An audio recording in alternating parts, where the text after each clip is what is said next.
1994년 경북 포항에 한동대학교가 개교가 되었습니다. 대전극동방송에서 김영길 당시 교수님을 게스트로 모시고 대담을 진행했다는 인연으로 한동대학교 개교식 예배에 참석했던 경험이 있습니다. 그로부터 3년이 지난 그러니까 3학년 학생들 10명을 인솔 교수를 단장으로 해서 피지의 그 섬으로 선교 여행을 떠나게 되었죠. 한 손에는 복음, 한 손에는 컴퓨터를 들고 선교차 갔는데 드디어 비전 칼리지에 도착했는데 바닷가에 있었던 모양입니다. 그런데 우물이 너무 부족해서 학생들이 선교 차원에서 우물을 막 파기 시작했습니다. 물려가며 팠어요. 다 팠는데 온 몸이 진흙투성이가 됐겠지요. 그래서 학생들이 가까운 곳에 바닷가가 있으니까 바닷가로 가서 이제 몸을 씻고 갔네요. 몸을 씻고 있는데 그때 큰일이 터졌습니다. 갑자기 큰 파도가 몰아쳐 와가지고 몸 씻고 있던 학생들 중에 2명이 사라졌어요. 한 명은 익사체로 발견이 되고 한 명은 실종이 되었습니다. 익사체로 발견된 학생은 2대 독자였고요. 실종된 학생은 경북대학교 당시 안과 교수의 아들로 밝혀졌습니다. 엄청난 충격의 비보를 들은 2대 독자의 어머니는 눈물과 함께 절도를 했어요. 깨어나서 정신 차리고 나서 다른 사람이 충격받을 만한 이야기를 이렇게 했습니다. 하나님께서 우리 아들을 복음 들고 가게 하셔서 그곳에서 하나님이 받아주셨는데 내가 어찌 불신자처럼 절망하겠습니까? 모두가 충격적인 감동을 받았습니다. 그리고 실종된 학생들의 부모는 이렇게 말을 했다는 것입니다. 우리 부부가 주일학교 교사로 섬기고 있었는데 우리 아이들에게 복음을 전했고 십자가를 전했고 부활을 전했습니다. 물고기 뱃속에 있던 요나를 살려주신 하나님이 실종된 우리 아이들을 언젠가 부활시켜 줄 줄을 믿습니다. 6월함을 준비하던 김영길 총장님은 밤새도록 하나님 앞에 통곡을 하면서 하나님 어떻게 이런 일이 있을 수가 있습니까? 어떻게 하면 좋습니까? 하나님 앞에 눈물로 괴로운 심정을 하소연을 했는데 갑자기 하나님이 말씀을 기억나게 하시더래요. 생각나게 하시더래요. 찾아봤더니 이런 말씀인 겁니다. 또 시온에서 애곡하는 자들에게 정하여 주되 곧 그들에게 제 대신 아름다움을 주고 애곡 대신 기쁨의 기름을 주며 근심의 영 대신 찬양의 옷을 주게 하려 함이라. 그리함으로 그들이 주께서 심으신 의의 나무라 불릴 것이요 이로써 그분께서 영광을 받으시리라. 이사야 62장 3절의 말씀이 들어오는데 그 말씀에 눈이 번쩍 띄어지더래요. 갑자기 위로가 넘치고 힘이 생기더래요. 유골함을 들고 비행기에 몸을 실었는데 현지에 도착해서 이런저런 많은 사람 중에 특히 주민들이 살고 있는 주민들이 많이 천국 환송 예배에 참석을 했답니다. 그래 그 천국 환송 예배 때에 김영길 총장께서 하나님이 생각나게 하시고 주셨던 위로를 받게 하시고 소망을 갖게 하셨던 이사야 62장 2절 말씀을 그곳에서 설교를 한 거야. 그런데 그 말씀이 얼마나 강력하고 힘있게 선포가 되었든지 그 천국 환송 예배 참석 모든 이들이 은혜를 받고 위로를 받았다는 겁니다. 문제는 설교가 끝나고 그 유가족 부모 4사람 아닙니까? 이분들이 그 특성을 했대요. 앞에 나와서 그 찬송이 이렇습니다. 주 예수보다도 귀한 분은 없네. 이거를 불렀는데 얼마나 귀하게 불렀는지 평소에 부르던 그 찬송이 아니에요. 그 자리에서 그렇게 부르니까 또 당사자 부모들이 이런 찬송을 부르면 너무너무 위로 소망이 넘쳐되는 겁니다. 모든 천국 환송 예배가 끝났는데 천국 환송 이 광경을 주민들이 지켜보는 주민들이 충격을 받아버린 거예요. 아니 어떻게 이런 광경이 다 있냐? 예수를 믿는다는 게 도대체 이거 뭐냐? 죽은 부모들이 노래를 하고 뭐 부활을 얘기를 하고 아니 이거 도대체 뭐냐? 이거 예수라는 게 충격을 받았대요. 천국 환송 예배를 마치고 총장을 비롯한 가족들이 다 이제 한국으로 돌아왔고 선교행 떠났던 10명 중에 2명은 한나라로 가고 나머지 8명 데리고 인솔 교사가 애초에 목표했던 선교 일정들을 다 마쳤습니다. 돌아왔습니다. 그리고 보고를 하는데 놀라운 보고를 했다는 거 아닙니까? 우리가 10명이 갔지만 2명은 한나라로 가고 그 2명이 씨앗이 돼서 나머지 10명과 우리는 그 지역 주민을 대상으로 복음을 전했는데 자그만치 700여 명이 구원을 받았습니다. 이러고 선교 보고를 한 거예요. 이 이야기는 누가 했냐? 고 김영길 총장님의 부인 되시는 그분이 가는 교회마다 이런 내용을 간증을 합니다. 혹시 자세히 듣기 원하시면 유튜브 검색하면 나옵니다. 여러분 실화예요. 산 간증이에요.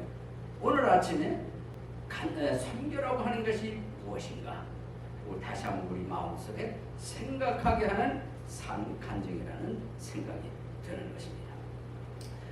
저의 목회 비전은 샬롬이다. 오늘 마지막 글자 M 순서가 됐습니다. 미션, 에반젤리즘, 선교와 전도라는 의미를 가지고 목회 비전을 마지막 글자에 넣어놨습니다. 오늘은 이 2가지를 다 전하지 아니하고 선교라는 주제만을 가지고서 저와 여러분이 오늘 본문을 중심으로 은혜를 받고자 하는 것입니다. 이미 저와 여러분이 읽었습니다만 첫째, 선교는 주님의 명령이다. 선교는 주님의 명령이다. 19절을 보십시오. 19절 말씀에 그러므로 너희는 가서 명령입니다. 이 명령 내리시는 분은 어떤 제자가 아니었지요? 사람이 아니었지요? 예수님 친히 주신 명령이었습니다. 근데 이 예수님은 18절에 보니까 예수님께서 그들에게 오셔서 말씀하여 이르시되 하늘과 땅에 있는 모든 권능이 내게 주어졌느니라.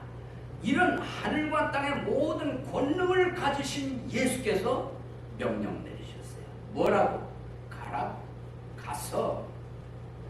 이 가서 말 속에는 우리 원문 학자들이 연구를 해서 설명을 했더라고요. 어떤 의미가 포함되어 있냐? 우리 그저 가서라고 되어 있지만 원문 전문 학자들이 연구를 해보니까 이런 의미가 있다는 거죠. 지속적으로 끊임없이 적극적으로, 끊임없이 능동적으로, 끊임없이 지속적으로 가라는 그런 의미가 내포되어 있다는 거예요. 어디에? 가라는 명령 속에 그런 의미가 포함이 되어 있는 것입니다. 그러면 이렇게 중차대한 명령을 누구에게 하셨나요? 오늘 본문상에서는 그러므로 너희는 가서 그랬으니까 너희 되는 제자들을 두고 하신 말씀이에요. 이 제자들에게 가라. 이 제자들은 십자가에 달리신 예수님을 두 눈으로 똑똑히 목격한 사람들입니다. 이 제자들은 장사 지낸 지 3일 만에 부활하신 예수님의 부활 몸을 똑똑하게 목격한 사람입니다. 어떤 사람 의심도 했어요. 내 직접 확인해 보지 않고는 안 믿겠다고 하는 제자들도 있었습니다. 이런저런 거 다 주님께서 참아주시면서 몇 번씩이나 나타나 확인해 주셨잖아요. 그래서 제자들은 한결같이 이야기를 했습니다. 우리는 목격자다. 우리는 부활의 증인이라고 했어요. 산 증인이라고 했어요. 이상 확실한 게 없습니다. 그래서 제자들은 예수 그리스도의 죽으심, 예수 그리스도의 부활하심을 분명히 목격한 사람들이었습니다. 본문상에서는 가라는 대상이 제자들이었지만 지금 현재 입장에서는 누가 될까요? 교회들입니다. 교회입니다. 실로 지역에 얼마 전에 어느 목사님을 만났더랬어요. 한인 목사님이 이 지역에 한인교회가 몇 개나 되냐고 그랬더니 한 3개, 4개 정도 된다고 그래요. 그러니까 한인들 대상으로 하는 한인교회가 그 정도 되고 또 이 지역 대상으로 해서 목회하는 교회들도 많이 있겠지요. 통틀어서 이 힐러 지역에 존재하는 교회들에게 그러므로 너희는 하는 것에 대상이 되는 줄로 믿습니다. 그런 대상 가운데 샬롬교회는 어때요? 우리 샬롬교회도 가라는 대상에 포함이 되는 줄로 믿는 것입니다. 명령이라 가라, 적극적으로 가라, 능동적으로 가라, 지속적으로 가라, 이것이 바로 선교에 대한 명령으로 주신 말씀인 것입니다. 둘째로 선교의 대상 모든 민족이라고 말씀을 했습니다. 그렇다면 누구에게 가라는 말씀입니까? 19절 말씀을 계속 읽어보면 그러므로 너희는 가서 모든 민족들을 그랬습니다. 모든 민족들을. 여러분 민족 그러면 구체적으로 어떤 의미를 포함하고 있을까요? 일정한 지역에서 오랜 세월 동안 공동생활을 하고 언어와 문화상의 그 공통성이 기초를 해가지고 역사적으로 형성된 집단이라고 사전은 설명을 하고 있더라고요. 이걸 민족이라고 하는 겁니다. 그런데 민족을 구분하는 기준이 뭘까요? 여러 가지가 있을 수 있지만 가장 강력한 기준이 되는 건 언어라는 것입니다. 언어. 현재 지구상에는 약 7,000개 언어가 있다고 해요. 그리고 약 3,000여 개의 민족들이 살고 있다. 참고로 우리가 사용하는 한국어는 7,000여 개 언어 중에 20위, 20번째 안에 드는 큰 언어로 동아시아에서는 이 중국어, 일본어와 함께 3대 문명어를 이루고 있다고 평가를 받고 있습니다. 우리 한국 민족은 몽고종에 속하고 우랄 알타이어족 중에서 동구수의 한갈로를 이룬 민족이라고 알려져 있는 것입니다. 여러분, 이러한 민족을 생각하면서 이러한 민족들을 생각을 하면서 예수 그리스도의 지상 최대의 명령인 가라, 모든 민족에게 가라, 이 말씀대로 지금까지 약 2000년 기독교 역사 흐름 속에서 전도와 선교는 전 세계 민족을 향해서 확산이 되어져 왔습니다. 그래서 지금 전 세계 미전도 종족들은 전 세계 인구의 40%를 차지한다. 이런 통계를 나타내고 있습니다. 미전도 종족이라고 말을 할 때 타문화권의 도움 없이 스스로 복음화할 수 있는 공동체가 없는 종족을 미전도 종족이라고 묘사를 하는 겁니다. 미전도 종족 선교 단체들은 복음화율이 0%로 교회 개척이 시급한 종족을 미개척, 미전도 종족으로 분류를 하고 20여 년 동안 선교운동을 활발하게 펼친 결과 약 3,200개의 미개척 미전도 종족을 개척을 해서 이제 남은 게 200여 개만 남았대요. 근데 그 남은 200여 개도 전쟁 중이라 못 들어가고 또 그 중국 같은 경우는 소수 민족 같은데 여러 복잡하고 어려운 상황 때문에 도저히 못 들어가는 지역이 있대요. 그런 지역이 200개라는 거. 그러고 보면 실질적으로 전 세계 민족들에게 복음은 전파되었다. 선교단체에서 그렇게 얘기를 합니다. 예수님이 언제 오신다고요? 그 중에 하나가 복음이 모든 민족에 전파되면 오신다고 그랬거든요. 가까이 왔어요. 지극히 가까이 왔습니다. 저는 재림을 말씀드리려고 하는 것이 아니라 오늘 본문에서 선교의 대상은 모든 민족이라고 했는데 기독교 2000 역사가 흘러가면서 지금 우리가 사는 이 시점에서 보면 거의 모든 민족들의 복음이 같다. 지극히 적은 수만 남아있다.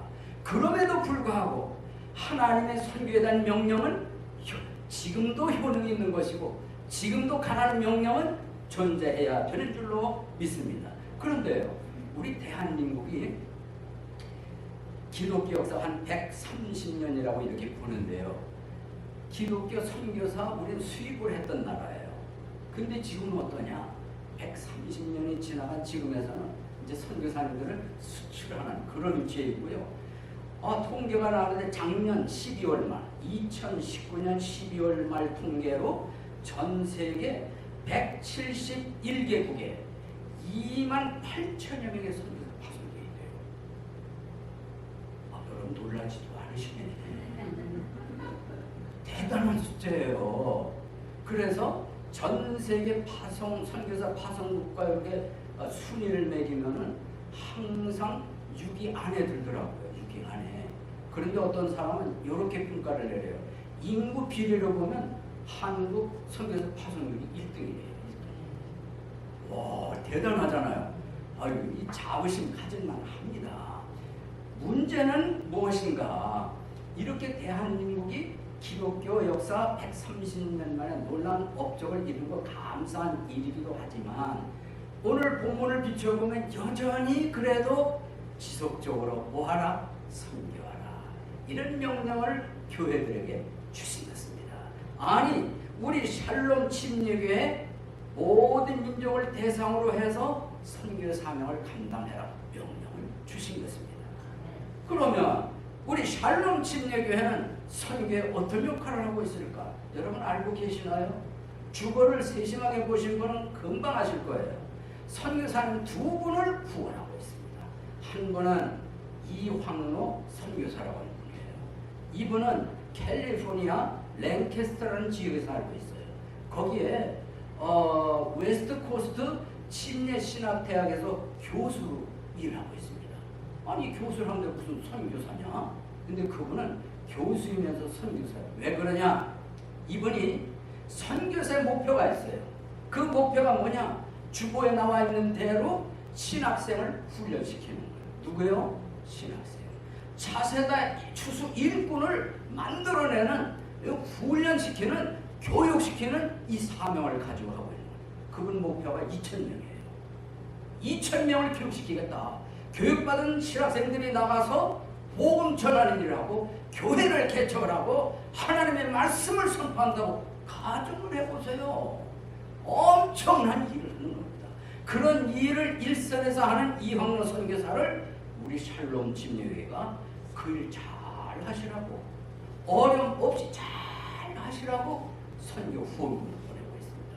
잘하는 거죠? 진짜 잘하는 거죠? 근데 이분이 방학 동안에는 어디를 가냐? 여러 세계 각지를 가요. 방학 기간에 가서 신학교 세운 선교사님을 찾아가서 거기서 훈련을 시키는 거예요. 하나님 말씀. 이분이 뭐 영어도 능통하고 한국도 능통하니까 가는 곳마다 대환영이에요.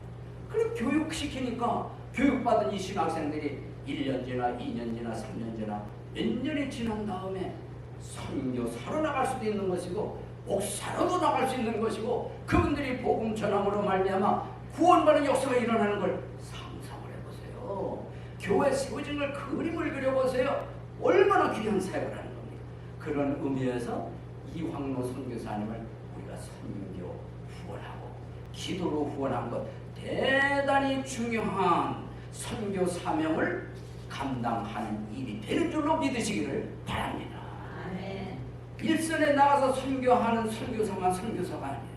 보내는 선교사가 있다고 그러잖아요. 지도 선교사도 있다고 그러잖아요. 후원 선교사도 있다고 그러잖아요. 그래서 우리는 비록 일선에 가진 못하지만 일선에 가서 사역하는 선교사님들을 기도로 후원해 주는 것, 물질로 후원해 주는 것, 그건 하나님 편에서 보실 때에 똑같은 선교사를 이루는 것이라고 인정해 주시는 줄로 믿습니다.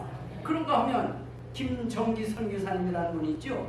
이분은 주로 멕시코에서 선교 사역을 하는 분입니다. 거기 신학교가 하나 있고 학생이 14명이에요. 14명, 3학년 학생이. 그런데 이 학생들이 지금 이제 코로나 바이러스 때문에 지금 문이 닫힌 거예요. 신학교가. 그래서 8월 24일인가 14일인가 그때부터 이 온라인 영상으로 신학교 수업을 진행한다고 이틀 전에 제가 통화를 했습니다. 김정기 선교사님하고. 그런데 이분이 재작년부터 기도 가운데 저 캘리포니아 아실 거예요. 최윤주 목사님이라고 가디나 성성신에게 그분하고 같이 기도하면서 뜻을 세우는데 우리 온두라스에도 신학교를 세우자. 건물이 세워졌어요. 1층이 완공이 됐습니다. 남녀 기숙사도 완공이 됐어요. 그리고 자체 강사가 없기 때문에 외국에서 강사를 초빙을 해야 돼요. 그럼 머물 공간이 있어야 되잖아요. 아파트도 준비되어 있대요. 오면은 현지어로 통역하는 통역사도 필요하지요. 통역사가 머물 수 있는 아파트도 준비가 됐대요. 준비가 다 끝나가지고 금년 3월에 2월인가 그때 개강을 하려고 딱 준비를 하고 있는데 개강 일주일 전에 코로나 바이러스 때문에 국경이 폐쇄가 되고 지금까지 아무것도 못하고 있는 거예요.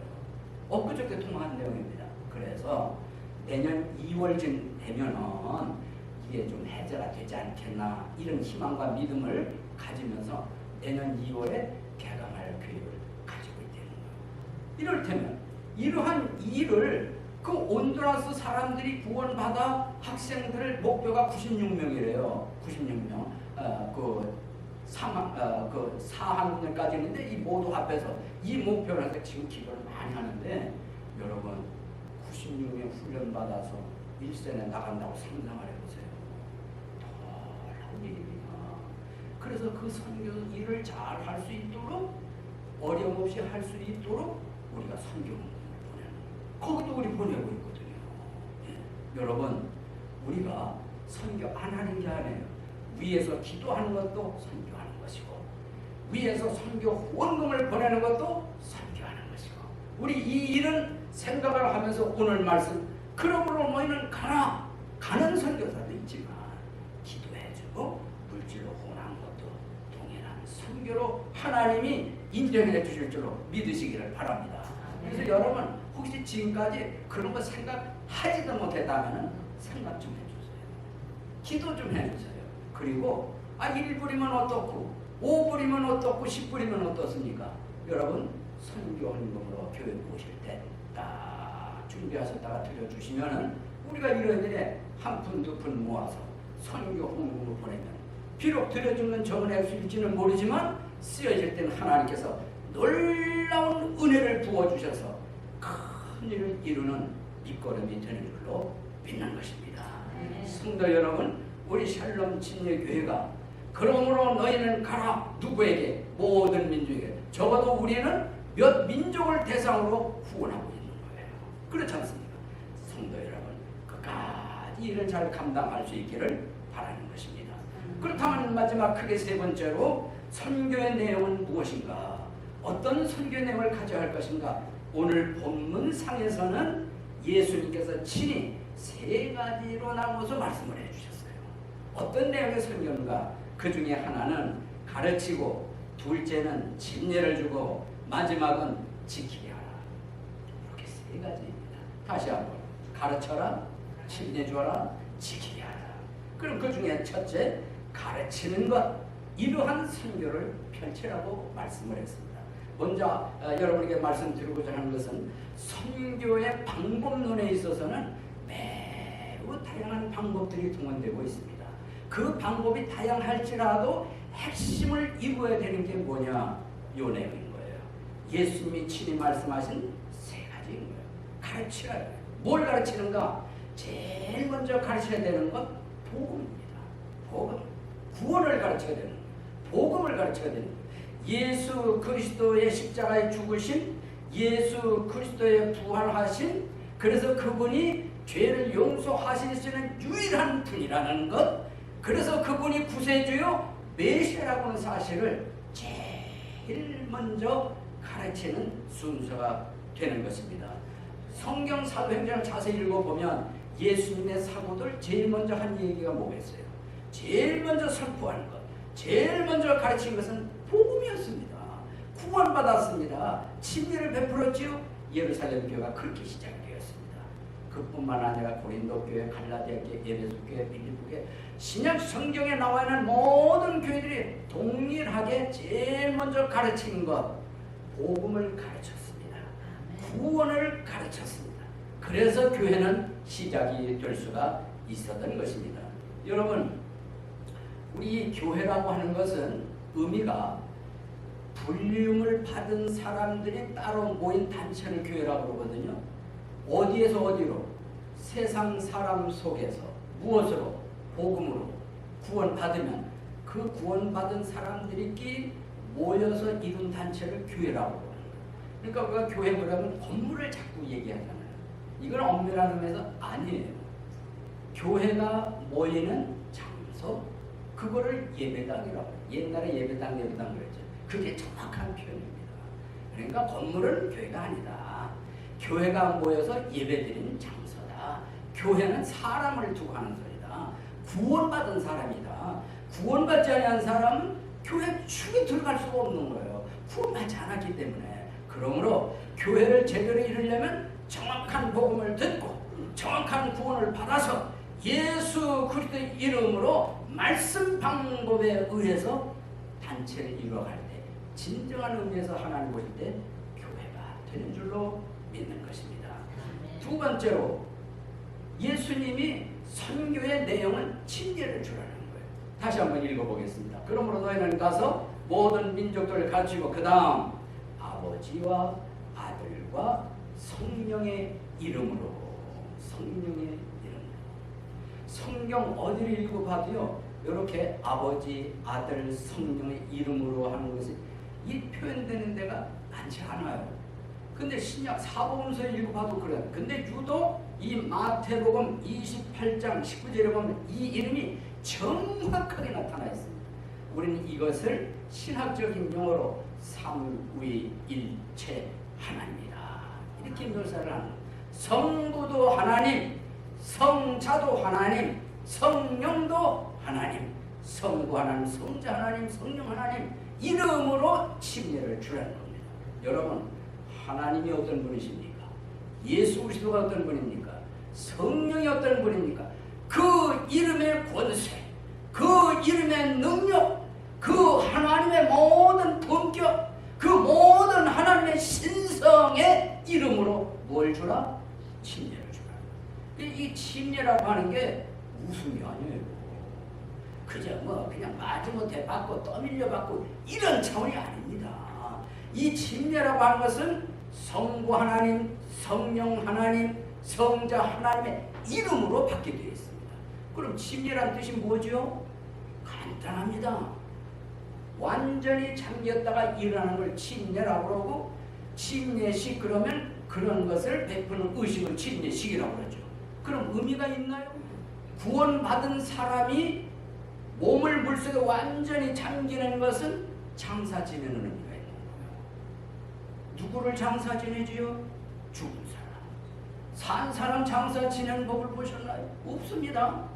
그러므로 침례는 예수 믿고 구원받은 사람이 자격이 있고 대상이 되고 예수, 성부, 성자, 성령 이름으로 몸이 물속에 들어가는 것은 장사 지내는 일이다. 완전히 몸이 물속에 들어가야 돼요. 그래야 완전한 장사가 되는 거예요. 그럼 구원받은 사람은 죽었나요? 죽었지요. 언제 죽었나요? 예수님이 나 대신 죽은 걸 믿었으면 그 순간 죽는 거예요. 그러므로 구원받은 사람은 죽은 사람이다. 뭐에 대해서? 세상에 대해서. 뭐에 대해서? 율법에 대해서. 뭐에 대해서? 못된 나 자신에 대해서 죽었단 말이에요. 그러니까 죽었으니까, 그걸 믿었으니까 장사 지내야 될 거 아니에요. 완벽하게 지내야 될 거 아니에요. 여러분, 장사가 팔만 묻으면 돼요? 다리만 묻으면 돼요? 다 묻어야지. 완벽하게 묻어야지. 그래 완벽한 장사가 된. 그래서 침례라고 하는 의미는 몸이 물속에 완전히 잠길 때 나는 죽었어. 나는 장사되었어. 이렇게 공개적으로 표시를 나타내는 게 침례인 거예요. 그러면 들어갔다가 나오는 건 무슨 의미가 있겠습니까? 부활의 의미가 있는 거죠. 여러분, 우리가 예수 그리스도의 부활을 믿으면 예수 그리스도의 새 생명을 우리가 받습니다. 믿으면 아멘. 그래서 우리가 새 생명 받았다고 간증하고 찬송을 드리지 않습니까? 다시 태어난 거예요. 옛사람은 죽고 새 사람이 태어났다. 새 생명을 받았다. 그러므로 예수의 부활은 내 부활이고 앞으로 장차 육체의 부활을 소망으로 기다리는 가운데 내 영이 다시 태어났고 살아났으니까 그걸 나타내야 되는데 하나님이 방법 주시기를 침례라는 방법을 주신 겁니다. 보세요. 몸이 물속에 완전히 들어가 장사 지내 몸이 물속에서 나옴으로 다시 태어났다. 부활의 의미를 상징적으로 보여주는 의식, 이것이 침례인 겁니다. 근데 이 침례를 누가 명령하셨나요? 가는 명령도 내리셨지만 가르쳐라, 침례 줘라, 예수님이 직접 하신 겁니다. 그래서 예수님도 직접 침례 받으셨어요. 우리가 말하는 침례의 의미는 틀리지만 본을 보여주셨다는 거예요. 예수님의 제자들이 침례를 받았다. 그리고 사도행전 읽어보세요. 구원을 받았으면 보라 여기 물이 있는데 내가 침례 받은 목걸이 끼 믿겠냐? 나 예수님이 하나님 아들 믿는다. 구원받다. 그러면 물 있는 곳에 내가 즉시 침례를 베풀었습니다. 기독교 역사 속에 그런 일을 지금까지 해온 것입니다. 그런데 여러분 세례도 알고 계시지요? 세례는 뭐냐? 약식이 세례예요. 침례에 대한 약식이 세례예요. 약식의 방법은 인간에게서 나온 것이고 약식이 아닌 정확한 방법은 예수님께서 친히 말씀해 주신 것입니다. 그러면 누가 이렇게 물어요? 아니 그러면 침례를 받으면 구원받아 천국 가고 세례를 받으면 구원 못 받고 지옥 가는 겁니까? 그거는 아니에요. 예수 믿으면 구원받는 건 끝변함이 없습니다. 그러나 내적으로 이루어진 구원을 정확하게 표현하는 방식에 있어서는 완벽한 침례고 약식은 부족하다. 이렇게 정리가 될 수 있고 구원받고 세례 받는다고 지옥 가는 일은 없습니다. 그러나 하려면 제대로 해야지. 확실하게 해야지. 정확하게 해야지. 그래서 예수님은 선교의 내용에서 첫째는 가르쳐라. 둘째는 침례를 줘라. 그러므로 우리 교회도 그 명령에 따라서 침례를 베푸는 겁니다. 누구를? 구원받은 사람. 그래서 구원받을 때 침례식은 놀라운 순간이에요. 아주 깊은 순간입니다. 의미가 있는 순간입니다. 죽은 날을 장사 지내는 날, 내가 부활했고 구원받았다는 걸 물속에서 나면서 드러내는 날, 축하받을 일이고 기뻐할 일인 줄로 믿습니다. 그래서 제가 왔으니까 침례를 베풀고 싶어요. 누구에게? 구원받은 사람에게. 아직 침례 베풀지 않은 사람에게. 그래서 저는 기왕은 8월에 좀 했으면 좋겠어요. 8월 15일 해방 한국 광복절인데 그날을 의미를 살려가지고 그냥 오늘 뒤에서 해방 되지 않습니까? 네? 그래서 의미를 살려서 좀 그때 좀 했으면 하는 바람을 가지고 있는데 침례 받기를 주저함 없이 얘기할 수 있는 사람 보세요. 우리 그날 할 수 있겠다고 생각을 합니다. 꼭 그날이 아니더라도 이렇게 조절을 해서 우리 침례를 볼 수 있다고 생각이 되는 것입니다. 어때요? 어떻습니까? 가능하지요? 자, 하나님께서 예수 그리스도께서 교회에게 선교하라고 말씀하시면서 두 번째 명령이 뭐냐? 첫째는 가르쳐라, 복음을 가르쳐라. 둘째는 침례를 줘라. 마지막 세 번째는 지키게 하라는 거예요. 무엇? 모든 명령한 걸 가르치는 내용을 지킬 줄 알도록 하는 것이 선교다. 그렇게 말씀을 했습니다. 19절 다시 한번 보시면 그러므로 너희는 가서 모든 민족들을 가르치고 아버지와 아들과 성령의 이름으로 그들의 침례를 주며 20절에 무엇이든지 내가 너에게 명령한 모든 것을 그들에게 가르쳐 지키게 하라 그랬습니다. 지키게 하라. 많은 경우에 잘 가르쳤는데 자꾸 잊어버려요. 그럼 또 가르치죠. 그럼 이제 둘 잊어버려요. 가르치고 또 가르치고 반복하다 보면 이제 안 잊어버리는 단계가 되죠. 그럴 때에 이제 말씀을 그대로 붙들 수 있고 지킬 수가 있는 것입니다. 많은 경우 가르침 받았는데 지속적이지 못해서 지키지 못하는 경우가 얼마나 많습니까? 우리 교회는 하나님의 말씀 한 번 들어서 다 알겠어요? 지킬 수 있겠어요? 저도 압니다. 내 스스로가 그러니까요. 그런 의미에서 성도 여러분, 나 그거 아는 거야, 이런 생각에서 머물지 마시고 어떻게 하면 더 잘할까? 어떻게 하면 확실히 알까? 어떻게 하면 그 말씀대로 순종할까? 그걸 붙들고 살 수 있을까에 대한 진지한 고민이 있어야 된다고 저는 믿습니다. 한쪽 귀로 듣고 싹 다른 귀로 나가면 안 됩니다. 쏙 들어오면 쏙 나가면 안 돼요. 쏙 들어오면 싹 여기 머물러야 되는 거예요. 성도 여러분, 예수님이 말씀하셨어요. 가르쳐서 지키게 하라. 지키게 하라. 지킬 줄 알 때 그 사람이 성숙한 그리스도인이 되는 거예요. 지키주려 할 때 그 교회가 하나님 보실 때 근거한 교회가 되는 거예요. 튼튼한 교회가 되는 거예요. 아름다운 교회가 되는 줄로 믿습니다. 그럼 도대체 어떤 거를 가르쳐야 되나? 내가 너에게 명령한 모든 것이라고 그랬어요. 이겁니다. 성경이에요. 구약이에요. 신약이에요.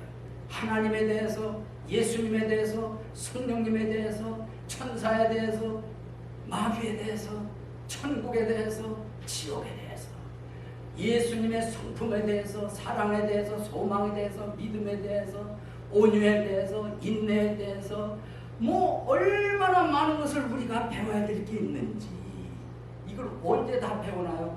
시간이 부족해요. 제가 가만히 따져봤습니다. 내가 설교를 하면 몇 회 정도 할 수 있을까? 얼마 안 남았더라고요. 얼마 안 남았어요.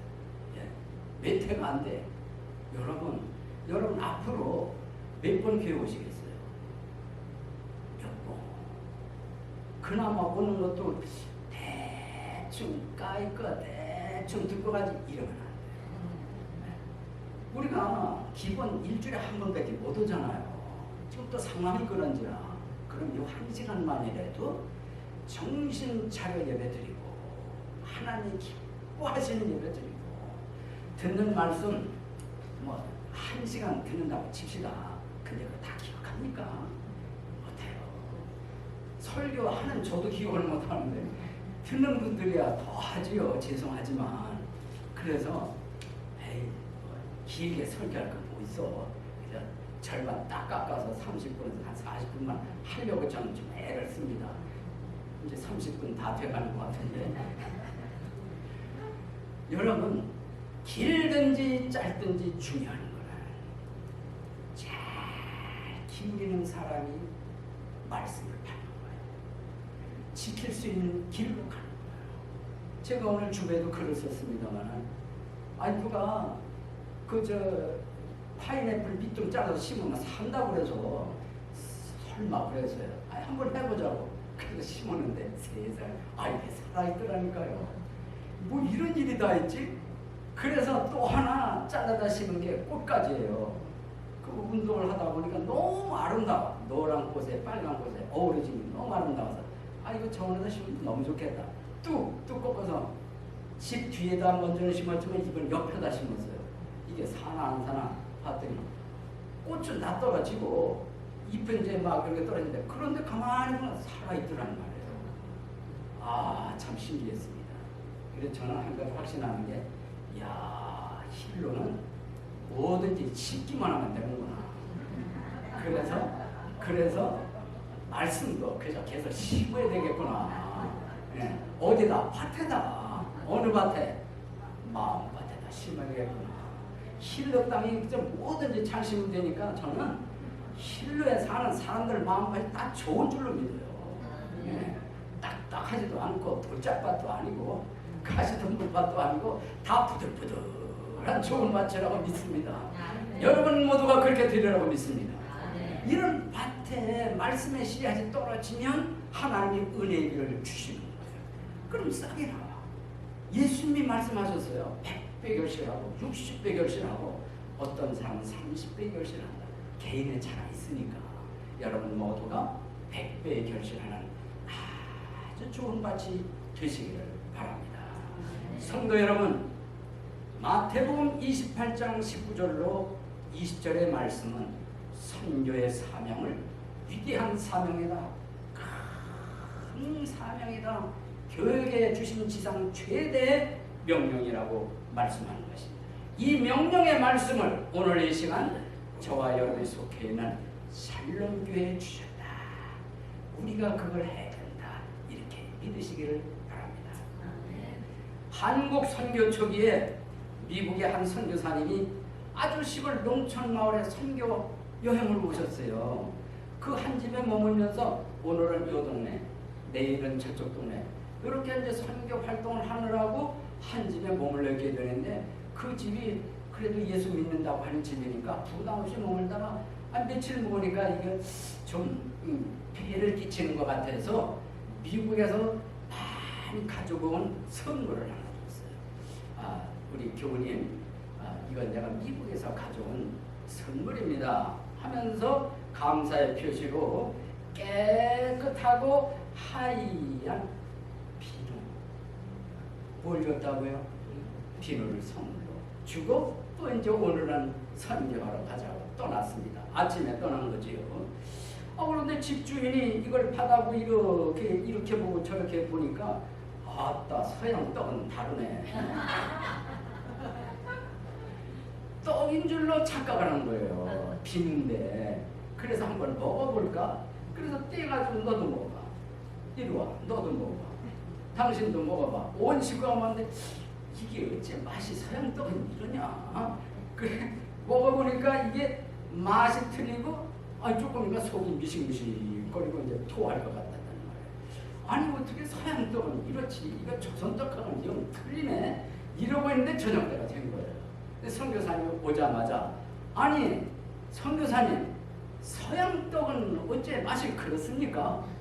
그 선교사님이 가만히 들어보니까 비누를 떡이라고 그러거든요. 예? 선교사님이 그걸 준 걸 우리가 먹었는데요 맛이 없어요. 속이 미식미식거려요.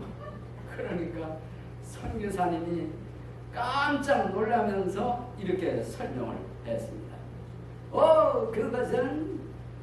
그것은 떡이 아니라 비누입니다. 얼굴 세수할 때 목욕할 때 쓰는 비누입니다. 몸을 깨끗하게 해주는 비누입니다. 비누. 이런 식으로 설명을 했어요. 그랬더니 그 설명을 들은 주인이 예? 몸을 깨끗하게 하는 비누라고요? 그러더니 갑자기 이 사람이 춤을 덩실덩실 추는 거예요. 선교사님이 또 한 번 놀래는 아니 비누라고 그랬으면 춤을 출 게 아니라 이게 다른 행동이 나는데 춤을 덩실덩실 무는 거예요. 아니 비누 먹고 왜 덩실덩실 춤을 춥니까? 그랬더니 주인이 멋진 해석을 하는 거예요. 선교사님 몸을 깨끗하게 하는 비누를 먹었으니 이제부터는 나 우리 가족의 마음이 다 깨끗하게 되지 않았나요? 얼마나 좋고 감사합니까? 그래서 춤을 덩실덩실 춘다고 얘기하는 겁니다. 우리나라 선교 초기에 웃지 못할 해프닝이 많이 있었습니다. 어떤 선교사님이 전도하다가 한 그릇 깨고 쳤겠다. 이름표를 이렇게 보니까 개 조심 이렇게 돼 있거든요. 개 조심씩 계십니까? 물론 그렇지요. 그러니까 이 물론을 뭘로 여는 거? 개구리 운동장. 해프닝이 많습니다. 선교 여러분, 우리나라 선교 쪽에 이런 일 저런 일 있다 해도 그래도 선교 강국됐습니다. 너무너무 감사합니다. 그럼 우리 조국은 그렇다 치고 힐러 지역에 있는 우리 샬롬 침례교회 멋진 교회, 아름다운 교회 세워가는데 그 중에 하나는 여러분 선교하는 거예요. 기도로 원하고 물질로 원하는 겁니다. 어떻게? 지속적으로 언제까지? 주님 오실 때까지. 언제까지? 내가 세상을 떠나는 그 순간까지. 이런 사명을 잘 감당하심으로 하나님께 은혜 받고 큰 인정만 칭찬받는 샬롬 침례교회 성도 저와 여러분 되시기를 주님의 이름으로 축복합니다. 아멘.